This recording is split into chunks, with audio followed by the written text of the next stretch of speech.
Hi everybody, it's Sam at Mixed Up Craft. Thank you for watching my tutorial today. I'm going to be showing you how to make this double shaker card. Now I've made mine in the shape of a circle. You can do any shape you want, but basically what I've got is the centre bit here is all these sequins, and then the outer part has these little fairies. So you've got two different, shaker parts in there, but they're not mixing up, and I think it looks really, really pretty. Very straightforward to do. Like I said, you can do any shape you want in any size, so it is very simple to change it up however you want it. Then inside here I've got the same papers. This is all from the Fairy Tales collection by Dovecraft, and I've done some heat embossing. I've got a little straight part there. That's to basically just land the card so that it does stand upright and doesn't roll. If you were to keep it all completely circular, it possibly will stay, but it's just handy just to have that at the back so it just doesn't, just kind of roll off and disappear. All of the beautiful embellishments are all from the collection. I've used the little wand there. If you have missed my music box that I've done, I'll link it in up here. I'll also link in the unboxing, which shows all of this collection. There's the butterflies there, the little paper flowers. I've added that bow. So this one is very, very girly. It would look lovely with a big number here. Imagine like 21st birthday. It's just really, really special. I do love this one. Now this is 8 by 8. I had these huge 8 by 8 cards lying around. I thought, I'm going to do a really large card. In the UK, we do like large cards. You go into the card shops and we have huge. Some of them are massive. And I know my sister's always a bit competitive and she always likes to get bigger cards than me. So yeah, I think that's why I like doing 5 by 7 and 6 by 6 cards. I do like a larger card, and I think when you've got all these beautiful things, especially in this particular collection, you want the space to be able to show them all off. And yeah, I know postage means it's a little bit more, but generally I do hand deliver my cards. But this is easy to downsize, so any size. It needs to be square, so 5 by 5, 6 by 6, 7 by 7, that will work. And obviously you can go down to 4 by 4 if you wanted to do a really, really dinky one. So that's what we're going to make. So I am going to do another 8 by 8 style. So this is the paper pack. These are all the bits I've already prepared. This is the huge envelopes. I can't remember where these were from, but I want to say very old Dovecraft. I've got a feeling it may well be. I'll link in 8 by 8 cards anyway. These are a really nice like cream colour. So yeah, I had a few of them lying around. So this is the 8 by 8 card. Now you want to have whatever card base you've got. You want, when we do our cutting, you want to make sure that your fold line is at the top. So it's a top folding card. You want it in that orientation. So if you've got a pre-cut 6 by 6 card bases, that would probably be the most common one. And I have done 6 by 6 circle cards before, but I think they were easel ones that I've done. So I've pulled out some paper there. This is another nice, love this style. It's that one there on the pad. Again, I'll just lift up that kind of overview page there just so you can see all the beautiful little prints that are there. So that's what we're using.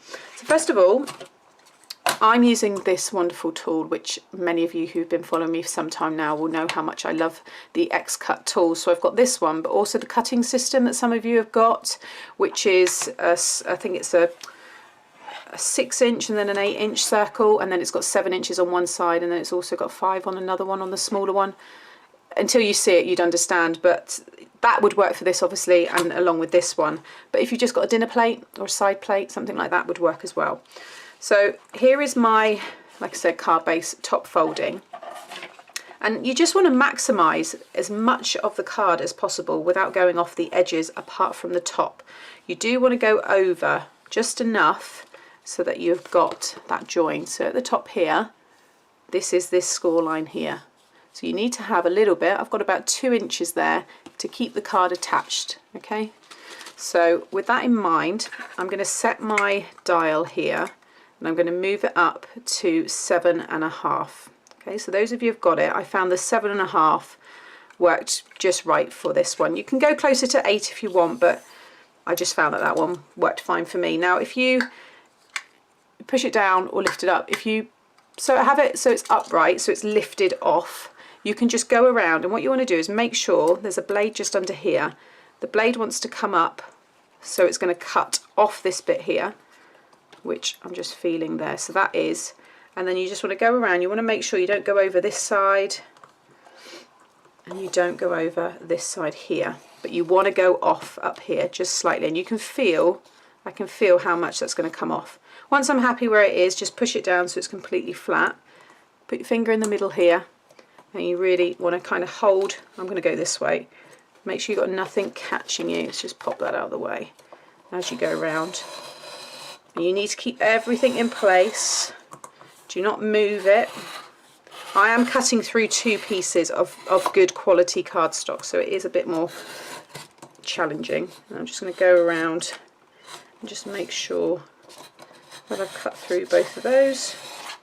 You can feel when it's cut away. There we go. Now keep it in place. Don't move it at this point here. Am I at the right? No, it's fine. You can take it away. You can remove it. So now, can you see I've still got this bit, and that's the join. So now we've got this perfect circular card. Now, open it up. And if you line up this flat side with if you've got grid paper or just against a ruler, you want to make sure that you've got it completely straight. So now I'm going to open it up, and I can see it's obviously running through there. And you want to take just a little bit off the bottom of the inside. And like I said, that's just going to ground the card and stop it from rolling.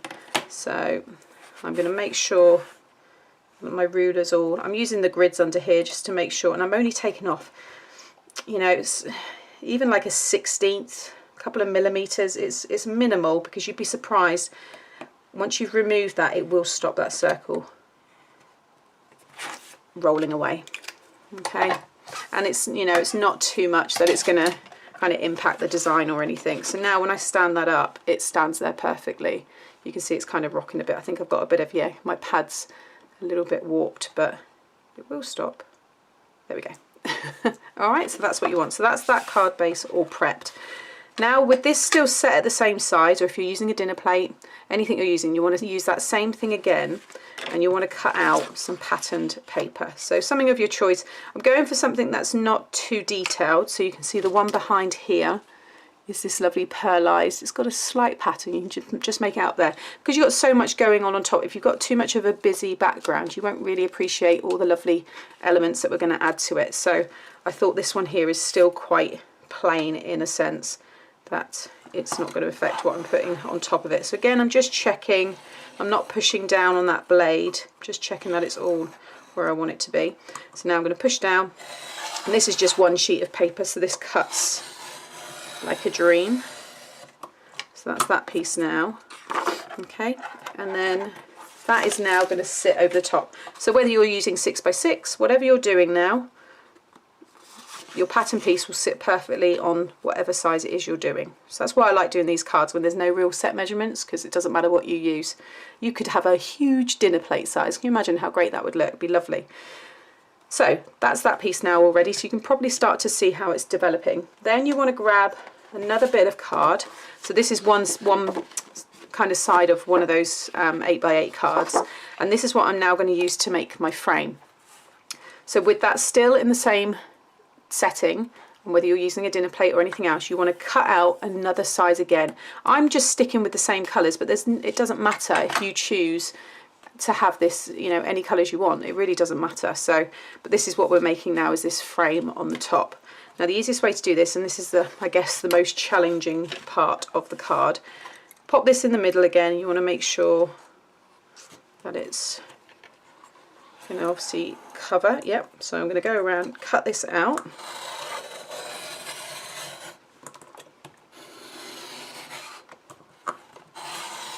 Okay, now this is when you don't want to move this tool. If you're using this tool, don't move it. Now if you're using a plate, lift it off, that's fine. What you want to do next is find something, a smaller plate, that is going to come down and give you, I mean, you don't want to go any smaller than what I've got there, and that's about a 1/2 inch frame. So whatever plate you bring in next, you might even use a die and draw around a die.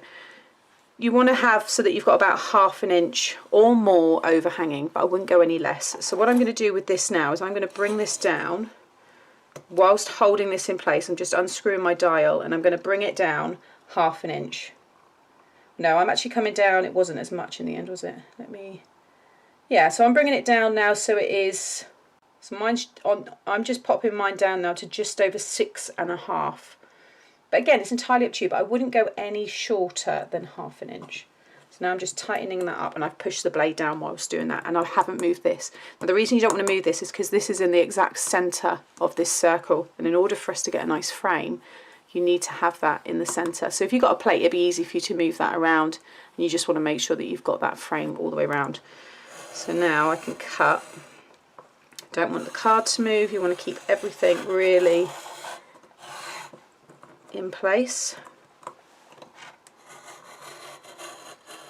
like so, and it should join perfectly, and now I have a perfect frame. Okay, keep this will come in handy. You may want to use it to decorate inside.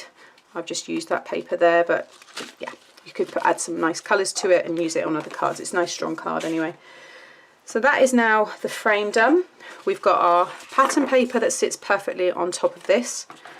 The inside piece, I think it's just now at this measurement again, so the smaller plate, and I just cut the same decorative paper, and then that's just from Anesta Dies, and I just heat emboss my sentiments. That's all ready to stick inside in a moment. With this piece now here, and with that still, no, what you want to do now is go back to the original size. Yeah, so back up, but just if you can come slightly under. Even if you're using a plate, don't worry, just cut it to the same original larger size. With this, I'm coming just under 7.5, because we're going to add the acetate sheet, and you want that to just kind of come slightly under here, otherwise it may hang out. But what I would say is if you're cutting it exactly the same size, which you would, then go around with a pair of scissors, I'll show you in a minute, and cut that out. But basically I'm just going to grab my acetate here. Now I have mixed the Crafter's Companion acetate with acetate from UK Card Crafts. It's 140 microns, so I'm not sure which one it is I'm using. I think the reason I've done it is because they were pretty much the same. So yeah, just have a nice, it doesn't matter if it's a really flimsy one, it doesn't have to be a particularly strong acetate because it's only acting as a little screen. So with my original size, so the size that I cut this piece out with, that's what you want to kind of be cutting with now. But if you're using this, just drop it down a little bit under that, just so you don't get any overhang. And again, you want to go around. And the nice thing about this machine is it does cut through lots and lots of different materials. So you can see, you know, I've done obviously paper card, acetate. I've tried thicker cards, so like, you know, coming up to chipboard kind of size. But you want to obviously be careful there that you're not going to blunt your blade. So, and you can buy replacements as well. So now I've just cut my acetate. Now if you've just cut it with your dinner plate, that's the same size one that you used for this, you just want to go around the edge now and just take a very thin amount all the way around, and it just means you won't get anything overhanging. Because what's going to happen is this frame is going to stick over the front of our acetate there. So with this piece and some double-sided tape, okay, I've just got this 1/4 inch red tape, and you just want to go along and just pop it through the middle and twist it around. Doesn't matter if the top plastic coating is buckling, because you're going to pull that off anyway. So just kind of manipulate it around, trying to keep it kind of in the middle really. You don't want any of your tape oozing over the sides. You can use a wet glue, but the problem is you're sticking a plastic to obviously glue, so it can take a long time. But the red tape is obviously, I just find very, very good for sticking to acetate. So I'm just going to start another one there, like so. Again, just making sure there's no air bubbles. Be careful, you don't want to obviously crease your frame. There we go, and then I can just take off the release paper. Okay, and then with your acetate sheet, you want to, as neatly as possible, stick it over and then just kind of let it fall down. If you've gone slightly off on one side to the other side, just carefully turn it over this way and just go along and just trim it. But basically you don't want to see any of the acetate hanging over. And again, do go over it like this and get any air bubbles out, because you don't want, you might be adding maybe finer like glitters or little kind of beads in your shaker. You don't want any gaps where they might get out. So now that's completely secure. Got something in there, a bit of card I think, but now that is our frame all ready. Next we're going to add the foam. So I always like to use, you can use Fun Foam. I've done it with Fun Foam and I've got tutorials up where you can use Fun Foam sheets and cut them and use them as your kind of dimension, your lifted part here. So you see all inside here is white foam between those two layers there. The inexpensive way that I do it is, this is my foam, very cheap, £1 from the pound shops or the range, and then I undo it and run a strip. I'll do this one next to it because I could do with another one for something else I'm doing. So there we go. Stick them down. And you can see this one here I've already cut. And the reason I do this is so that now I can cut as thin as strips as I want. So I know I want to have something that's going to sit around there. And again, I don't want you to see it hanging out any other side. So I'm cutting about a 1/4 inch strip. Now you can buy these on rolls for shaker cards, but personally I think they're very expensive. You never get a lot and I just think it's a waste of money. So I think that is so much better to do. And like I said, these rolls last ages, and you can get, you know, I could probably cut 3 of those strips. Yeah, you can see I can get another 2 out of that.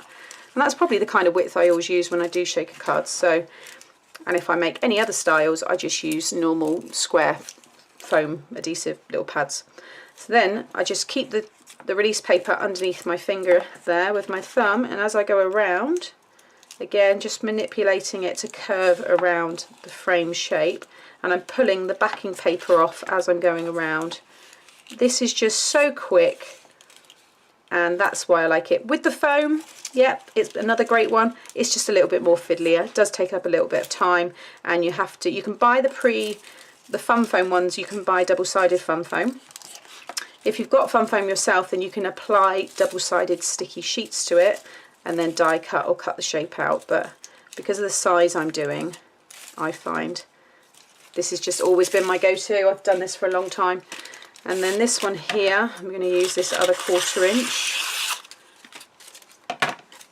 And this is just wax paper, or we call it greaseproof paper. Whatever the one is that's shiny, because obviously you don't want this to actually stick to it. You want it to be able to come off. And then just continue that. And if you do start a new one like I have, make sure you get the join right up to the other one.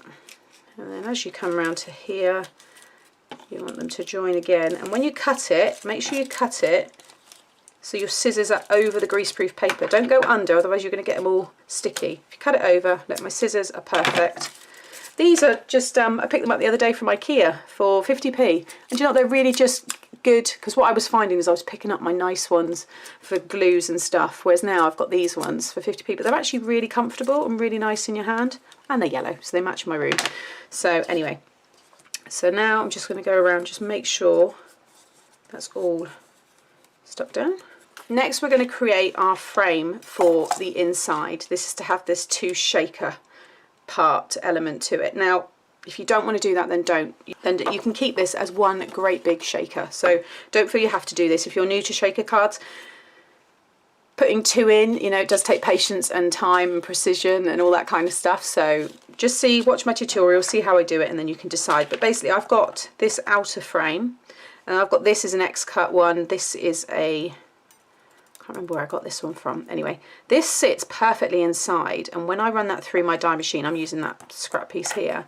When I run it through, that is the frame that I get, and it is perfect, and I've used it on a few different shaker things. So I'm going to go and run this one through. Okay, so I've just run that through my die machine, and you can see now, there I've got a lovely frame. So pop all that to one side. What I'm going to do with this piece is, again, with my red tape. That's why the 1/4 inch red tape, I go to this a lot. You've probably seen this featured a lot in my tutorials. I just really like the size of it. It's great for doing, you know, all these little things, which at first I didn't think I really done a lot of, but then since having it, and I buy these from Every Craft's a Pound. You get 23 rolls for £10, and you get all different sizes, but you get a lot of the smaller size. And I have been buying them, oh, just dropped on the floor, I've been buying them from them now for well over a year, and they've lasted me ages. So yeah, that's where I get my red tape. You get nice big rolls as well.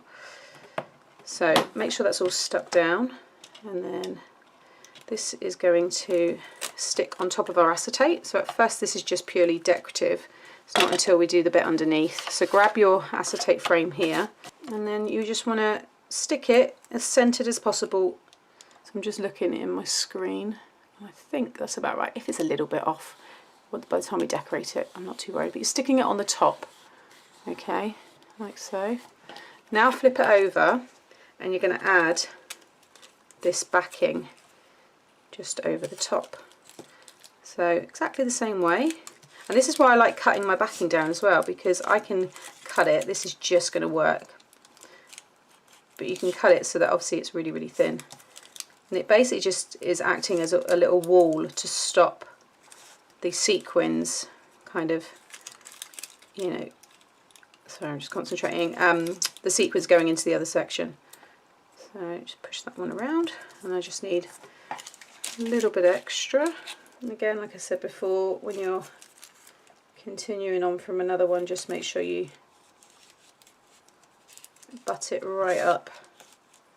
And don't worry if it starts lifting and, like I said, buckling and stuff, because as soon as you take the release paper off the top, it will flatten out. Again, keep that backing down and then snip, like so. Push that all down. Okay. So now it's time to fill it up. Now usually what I do is, let's prep this bit first. So this decorative piece here, you want to stick right over. It's quite a big area. I don't want to put just all glue on it. So I'm going to run double-sided tape. Plus this is going to be held down by the time we put the shaker frame over the top. And then what I'll do is just pop some wet glue. More so around the edge there. I'm just putting a very thin amount just on those parts where the tape hasn't reached. You just don't want any of it lifting inside really, because once you've stuck everything down, that's it. There's no getting back into it. So just make sure my pattern's nice and straight, and like I said, that should stick perfectly over the top, like so. Okay, so now if you're not adding this piece here, I would say tip whatever shaker bits you want onto this, okay, and kind of spread it out a bit. You may want to have your message, so see this is a topper that's stuck on the acetate. You might want to stamp, emboss or stamp something and stick that down on here first, and then sprinkle your shaker bits over the top so that when the person shakes it, it reveals the message. So if you do want to do that, then do that all now. Because I'm doing the two parts here, making life a bit difficult for me, I'm going to be tipping into this, and because this is round, I'm going to stick this directly over the top because it's so easy to line up. Okay, so there are a couple of ways to do it, and I will link in all my other shaker cards up here because there's lots of other like kind of hints and tips along the way. So I'm using these clear ones. Again, I picked these up from the range. I think they're £1.50. They used to be £1 years ago, always £1, and I used to get loads and loads. Now everything seems to be increasing just by 50p or £1. So yeah, I'm making them last a bit longer. So you just want to put enough in there that when it's spread out, you don't want it to be bulkier than the height of your foam, otherwise it's gonna, you know, just look a bit odd. So I think that's enough there. So that's those. And then for this bit here are these gorgeous fairies, and again I did share them closer up, but can you see, you can just make out all the detail on her, and it's Tinkerbell. So you just want to go around if you've got these, and I'm just kind of spreading them out, and some of them get a bit stuck, so some of like her foot or her wing kind of gets caught in the foam, but that's actually quite nice because it kind of just, you can see there, some of them fall down, but they're all kind of stuck around. I just think it's nice that you can really see them all. So yeah, just try not obviously to get them falling into the other bit,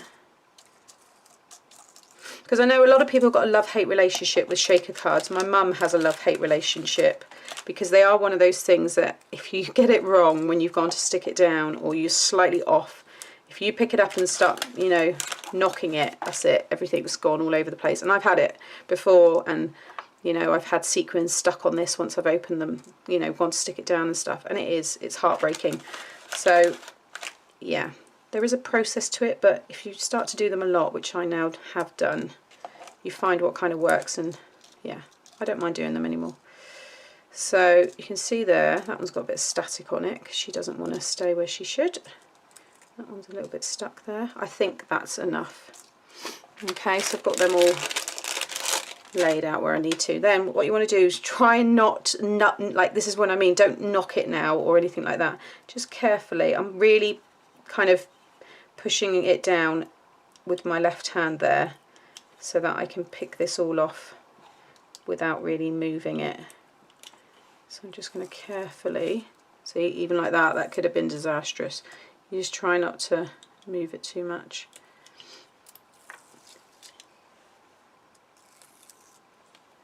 But because I've got a few stops and starts there with my tape, I just need to do it a few times. Right, so that's that one all removed. And then I just need to take the backing off very carefully in the centre here. That's why it's good to use a pokey tool as well, because you can kind of extend it right over. And do make sure you've taken all the backing off, because believe it or not, I've done it before as well, where like there you could hardly see that that still had backing on, and if you go to stick it all down and realise then that bit's not stuck and you've put beads in or something, they all fall out. So again, now at this point make sure nothing has gone and jumped up onto the top of the foam, because again that would stop it sticking to what you're putting on top. So now you want to get your base. Now because I'm working with a circle and I've got no wording or anything on it, I can just stick this on top now and it doesn't matter. All I need to focus on is that it's completely married up. I've just popped my head right over the top just to make sure that I am bang on, and now I'm just going to push that down like so. I've got some hot glue on the back of that, which is a bit annoying, but never mind. And then just make sure that everything is stuck down. And when you turn it over, there we go, look at that. And they just look great. I've got a random, don't you hate that? See, this is, I've got a random, you see that little, this has happened before. It was on the unicorn shaker card I made, and there was a little like rogue, different coloured sequin. There's a little dot there from a bright pink that's made its way in. But yeah, it should kind of disappear or stick to the side eventually. But look at that now. And then if I open up my card, it stands up perfectly. So now you just want to decorate. So you can see what I've done here. I'm going to stick that inside in a moment. So I've got the topper pack here. So I've already used a couple, and I'm going to use this yellow because it is perfect and matches. So this is when you want to make sure your card is up the right way. So that line that we kind of cut here, if you line that up with your grid underneath, you know now that your card's in the upright position. And then I can stick that about centre, yeah, like so. I mean, already just by adding that, it just looks really pretty. There's so much of this collection I'm going to have to already buy extras of, because I've only got 2 of them left, and these are really lovely toppers.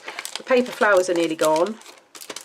My butterflies are nearly gone. There's so much, yeah, nearly finished with. So now I'm going to decorate it and speed up the video, and yeah, just enjoy it.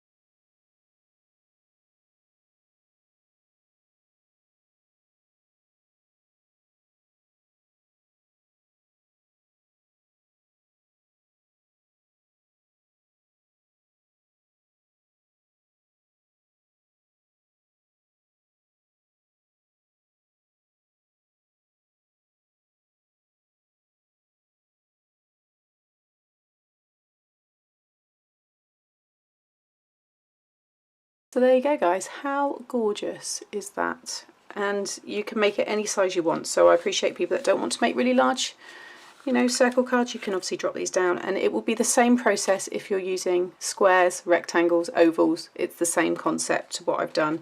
You just always need to make sure that you've left this little bit here attached so that you can obviously keep it as a top folding card. But they both stand up perfectly. and I think they look absolutely gorgeous.